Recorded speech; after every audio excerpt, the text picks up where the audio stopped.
ভাবুন তো, এমন একটি হাঙর যার চোয়াল মুখ থেকে হঠাৎ বেরিয়ে এসে শিকার ধরে।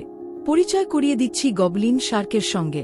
গভীর সমুদ্রের অন্ধকার জগতে বাস করা এই অদ্ভুত প্রাণীকে অনেকেই জীবন্ত জীবাশ্ম বলে থাকেন, কারণ এর পূর্বপুরুষরা লক্ষ লক্ষ বছর আগে পৃথিবীতে বিচরণ করত। গবলিন শার্কের সবচেয়ে ভয়ঙ্কর বৈশিষ্ট্য হল এর লম্বা নাক এবং সামনে ছুটে আসা চোয়াল। শিকার কাছে এলেই মুহূর্তের মধ্যে এটি নিজের চোয়াল বের করে মাছ বা স্কুইড ধরে ফেলে। সাধারণত 200 মিটারেরও বেশি গভীরে থাকার কারণে মানুষ খুব কমই এই হাঙরকে দেখতে পায়। প্রকৃতির এই রহস্যময় প্রাণী সম্পর্কে আরও জানতে সাবস্ক্রাইব করুন আজকের আবিষ্কার।